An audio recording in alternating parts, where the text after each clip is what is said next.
Hello everyone. तो हम लोग आज के लेक्चर में टर्जिडिटी, फ्लैसिडिटी, प्लाज्मोलाइसिस, डीप्लाज्मोलाइसिस इन चारों टॉपिक को कवर करने वाले हैं और ये चारों टॉपिक हम लोग के सिलेबस में है और सिलेबस का चीज़ तो हम लोग छोड़ते नहीं हैं। ठीक है, तो टर्जिडिटी से स्टार्ट करते हैं। तो हम लोग को कौन कौन सा बात ज़्यादा ध्यान रखना है। ये मूव क्यों नहीं हो रहा है? हाँ, अब ये वाला पैराग्राफ, ये पैराग्राफ में क्या लिखा हुआ है हम एक्सप्लेन कर देते हैं। आप इसको एकदम रटने का ज़रूरत नहीं है, बस एक बार सुन के समझ लेना है। जितना भी लिविंग सेल होता है वो डायरेक्टली या इनडायरेक्टली फ्लूइड के कांटेक्ट में होता है।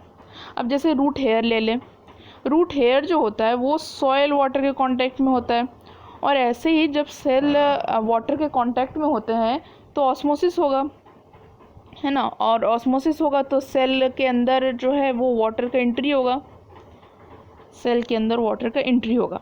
अब जैसे सेल के अंदर वाटर का एंट्री हुआ तो सेल का साइज थोड़ा बढ़ जाएगा। और अगर बहुत वाटर एंट्री हो गया तो सेल एकदम फूल जाएगा, मतलब मैक्सिमम अपने पोजीशन तक फूल जाएगा जितना वो फूल सकता है। तो इस तरीके का जो फुल्ली डिस्टेंटेड, मतलब पूरी तरीके से फूला हुआ जो सेल होता है उसको हम लोग बोलते हैं टर्जिड। उस सेल को हम लोग बोलते हैं टर्जिड। और वो जो सेल का कंडीशन है उसको हम लोग बोलते हैं टर्जिडिटी। ठीक है, अब देखो, अब इस वाले पैराग्राफ में देखते हैं। यहाँ पे एक इम्पॉर्टेंट बात लिखा हुआ है कि the pressure of cell content on the cell wall is called turgor pressure. इसका मतलब क्या हुआ? इसका मतलब ये हुआ कि जैसे जैसे सेल के अंदर वाटर एंट्री हो रहा है, वाटर का एंट्री हो रहा है, तो सेल का जो कंटेंट है वो सेल के वॉल पे एक प्रेशर लगा रहा है। उस प्रेशर को हम लोग बोलेंगे टर्गर प्रेशर। तो इसको इमेज के साथ देखते हैं। यहाँ पे टर्गर प्रेशर लिखा हुआ दिख रहा है, यहाँ पे लिखा हुआ है टर्गर प्रेशर। तो ऑस्मोटिक प्रेशर, ये जो वाटर है बाहर से अंदर घुस रहा है। किस वजह से? ऑस्मोटिक प्रेशर की वजह से पानी अंदर घुस रहा है। अब जैसे जैसे पानी अंदर घुस रहा है वैसे वैसे सेल फूलते जा रहा है। सेल जैसे जैसे फूल रहा है वैसे वैसे सेल का जो अंदर का कंटेंट है वो सेल के वॉल पे प्रेशर लगा रहा है। ये सेल का वॉल हो गया, ये बाहर वाला, इस वॉल पे प्रेशर लगा रहा है। ये प्रेशर है टर्गर प्रेशर। ठीक है, अब हम लोग न्यूटन का थर्ड लॉ पढ़ें कि every action has an equal and opposite reaction. तो अब यहाँ पे टर्गर प्रेशर लगा रहा है सेल के अंदर वाला कंटेंट सेल वॉल पे, तो सेल वॉल क्या चुपचाप बैठे रहेगा? नहीं, सेल वॉल भी लगाएगा। तो जो सेल वॉल फिर लगाएगा प्रेशर वो होगा वॉल प्रेशर। अब ध्यान से देखो, दोनों का डायरेक्शन एकदम ऑपोजिट है।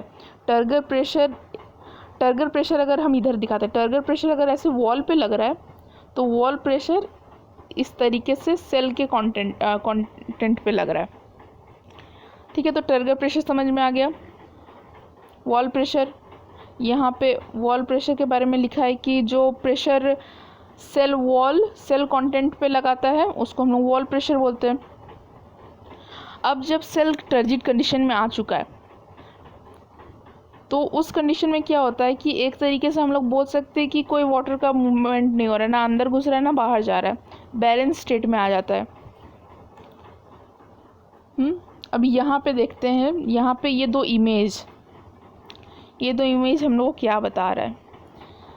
एक सेल है, जैसे कि सपोज यहाँ पे हम मार्क करें, ये सेल है, ये सेल का वॉल है। एक्चुअली ये सेल का वॉल है, सेल वॉल है। और सेल मेम्ब्रेन कहाँ है? ये वाला जो दिख रहा है ग्रीन, ये साइटोप्लाज्म, और ये सबसे आउटर वाला ये सेल मेम्ब्रेन हो गया। अब ये सेल को हम लोग क्या करते हैं, वाटर में डाल देते हैं। जब वाटर में डाल देंगे तो क्या होगा कि जो साइटोप्लाज्म है वो पूरी तरीके से फूल जाएगा, मतलब सेल के अंदर का जो कंटेंट है वो पूरी तरीके से फूल जाएगा। तो इसीलिए इस वाली इमेज में हम लोग देख सकते हैं कि ग्रीन पार्ट एकदम बाहर हम लोग को दिखाई पड़ रहा है, क्योंकि ये सेल पूरी तरीके से फूला हुआ है। यानी टर्जिड कंडीशन में सेल। अब ए नंबर तो हम लोग देख लिया, बी नंबर देखते हैं, ये वाला। इसमें क्या किए हम लोग, यही इस वाले सेल को हम लोग अब डाल दिए 5% सॉल्ट सॉल्यूशन में। 5% सॉल्ट सॉल्यूशन मतलब कि पानी में हम लोग नमक मिला दिए। अब पानी में जब नमक मिला दिए तो सेल क्या होगा कि जो सेल के अंदर का पानी है वो उसका कंसंट्रेशन जो है, मतलब कि उसके अंदर जो पानी का लेवल है वो ज़्यादा है बाहर के पानी के कंपैरिजन में। तो क्या होगा कि पानी निकलने लगेगा सेल से। पानी जब सेल से निकलने लगेगा तो ये सेल वॉल को छोड़ देगा, सेल के अंदर का जो कंटेंट है साइटोप्लाज्म वो सेल वॉल को छोड़ देगा। ठीक है, तो ये कंडीशन हो गया प्लाज्मोलाइज्ड या फ्लैसिड। वैसे यहाँ पे फ्लैसिड और प्लाज्मोलाइज्ड एक ही बात बोल दिया, लेकिन थोड़ा सा डिफरेंस होता है। फ्लैसिड और प्लाज्मोलाइज्ड में थोड़ा सा डिफरेंस होता है, उस मतलब फ्लैसिडिटी और प्लाज्मोलाइसिस में थोड़ा सा डिफरेंस होता है, उसको हम लोग देखेंगे जब डेफिनेशन पढ़ेंगे। तो अब ये सेल को अगर हम लोग वापस से फ्रेश वाटर में डाल देंगे तो क्या होगा, वापस से ये इस तरीके का हो जाएगा। तो इसको अब हम लोग बोलेंगे डी प्लाज्मोलाइसिस, मतलब प्लाज्मोलाइसिस का उल्टा हो जाएगा। प्लाज्मोलाइसिस में क्या हो रहा है कि सेल जो है वो श्रिंक कर जा रहा है, प्रोटोप्लाज्म जो है श्रिंक कर जा रहा है। प्रोटोप्लाज्म क्या होता है, जैसे सपोज ये सेल है, ये एक सेल है, ये न्यूक्लियस है सेल का, तो यहाँ पे जो लिक्विड पोर्शन होता है उसको हम लोग साइटोप्लाज्म बोलते हैं, और न्यूक्लियस के अंदर जो लिक्विड पोर्शन होता है उसको न्यूक्लियोप्लाज्म बोलते हैं।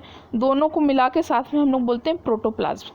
ठीक है, तो प्रोटोप्लाज्म श्रिंक कर जा रहा है, मतलब पूरा ये हिस्सा श्रिंक कर जा रहा है।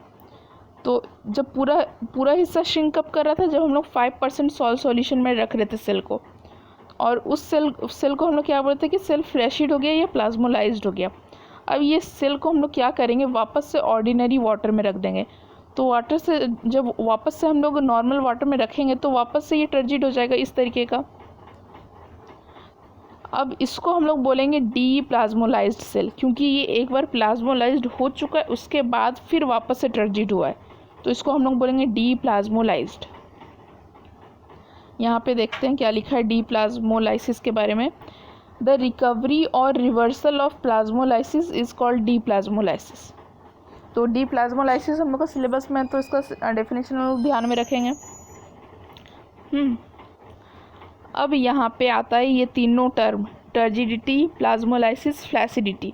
तो प्लाज्मोलाइसिस और फ्लैसिडिटी एक दूसरे से मिलता जुलता है, टर्जिडिटी अलग है। टर्जिडिटी हम लोग को आराम से समझ में आ जाएगा। टर्जिडिटी क्या है, turgidity is the state of a cell, ये सेल का वैसा स्टेट है in which the cell wall is rigid and stretched by an increase in volume of vacuoles due to absorption of water.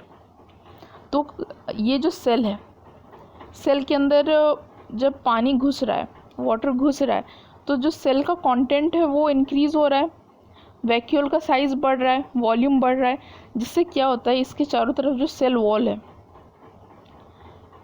Cell wall को थोड़ा दूसरा colour से दिखाते हैं। इसके चारों तरफ जो सेल वॉल है वो बिल्कुल स्ट्रेच हो जाता है, क्योंकि जो अंदर का सेल कंटेंट है वो उसके तरफ फोर्स लगाता है, धकाता है उसको।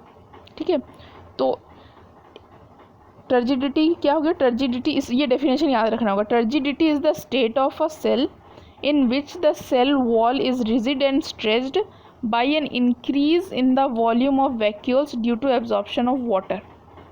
ठीक है, वाटर के एब्जॉर्प्शन की वजह से वैक्यूल का साइज़ बढ़ा, सेल वॉल स्ट्रेच हुआ, और इस जो सेल का ये स्टेट है उसको हम लोग टर्जिडिटी बोलेंगे, और सेल को हम लोग बोलेंगे कि सेल टर्जिड है। सेल का स्टेट को बोलेंगे टर्जिडिटी और सेल को बोलेंगे टर्जिड। अब प्लाज्मोलाइसिस, प्लाज्मोलाइसिस क्या है, plasmolysis is the contraction of cytoplasm from the cell wall caused due to withdrawal of water when placed in strong hypertonic solution। मतलब एक स्ट्रॉन्ग, मतलब बहुत ज़्यादा सपोज नमक घोल दिए तो स्ट्रॉन्ग हाइपरटोनिक सोल्यूशन बन गया, उसमें जब हम लोग सेल को रखते हैं तो जो साइटोप्लाज्म है वो सेल वॉल से बिल्कुल हट जाता है। क्यों, क्योंकि वाटर निकल रहा है। तो इसको हम लोग बोलेंगे प्लाज्मोलाइसिस। तो फ्लैसिडिटी क्या है, फ्लैसिडिटी में लिखा है flaccidity is the condition in which the cell content is shrunken and the cell is no more tight। इसमें बोल रहा है कि फ्लैसिडिटी में क्या होता है कि सेल का जो कंटेंट है वो थोड़ा सा सिकुड़ जाता है और अब सेल और टाइट नहीं है। लेकिन ये दोनों के बीच में डिफरेंस करने के लिए हम लोग को डायग्राम देखना बहुत ज़रूरी है, वरना प्लाज्मोलाइसिस और फ्लैसिडिटी ऐसे डेफिनेशन से समझ में आसानी से आता नहीं है। यहाँ पे ये टर्जिड सेल है, इसमें कोई प्रॉब्लम नहीं है, ये टर्जिड सेल है। अब देखो प्लाज्मोलाइसिस में क्या बोला था कि जो ये सेल का कंटेंट है वो पूरी तरीके से सेल वॉल को छोड़ दिया। ये भी हम लोग देखते हैं इसका मैक्सिमम पार्ट सेल वॉल को छोड़ चुका है, लेकिन यहाँ पे देखें, यहाँ पे इसका बहुत सारा हिस्सा सेल वॉल से अभी भी कांटेक्ट में है। इसमें भी सेल वॉल से बहुत ज़्यादा कांटेक्ट में है। ठीक है, तो ये दोनों हो गया फ्लैसिड कंडीशन में, ये है प्लाज्मोलाइज्ड। ये दोनों हम लोग को फ्लैसिडिटी शो कर रहा है और ये प्लाज्मोलाइसिस शो कर रहा है। वापस से डेफिनेशन देखते हैं। प्लाज्मोलाइसिस देखो, प्लाज्मोलाइसिस में क्या बोल रहा है, contraction of cytoplasm from the cell wall. ठीक है, प्लाज्मोलाइसिस में यहाँ पे देखो contraction of cytoplasm from the cell wall. तो यहाँ पे हम लोग देख सकते हैं कि साइटोप्लाज्म जो है वो सेल वॉल से हट चुका है। और लेकिन फ्लैसिडिटी में देखो क्या लिखा है, फ्लैसिडिटी में बोला है कि सेल कंटेंट तो श्रंक हो जा रहा है और सेल अब टाइट नहीं है। ठीक है, तो यहाँ पे हम लोग देख सकते हैं कि सेल एकदम टाइट तो नहीं है, यहाँ पे एकदम टाइट तो नहीं, टाइट तो सिर्फ इसमें है। ठीक है, तो अब जो है वो प्लाज्मोलाइसिस और फ्लैसिडिटी के बीच में डिफरेंस समझ में आया होगा। फिर भी इसका डेफिनेशन थोड़ा सा ध्यान से देखो, कुछ वर्ड यूज़ किया है, जैसे कि फ्लैसिडिटी में नो मोर टाइट वर्ड यूज़ किया गया, फ्लैसिडिटी में नो मोर टाइट वर्ड यूज़ किया गया। ठीक है, और यहाँ पे क्या लिखा है कि contraction of cytoplasm from the cell wall से ही इसका कॉन्ट्रैक्शन हो, मतलब कि पूरा साइटोप्लाज्म सेल वॉल से हट जा रहा है। फ्लैसिडिटी में पूरी तरीके से नहीं हट रहा है, बस टाइट नहीं है अब। ठीक है, तो आई होप कि ये लेक्चर समझ में आ गया होगा। तो कल नेक्स्ट वीडियो आएगा। ठीक है, तो आज इसको यहीं पे कंप्लीट करते हैं। Okay, bye.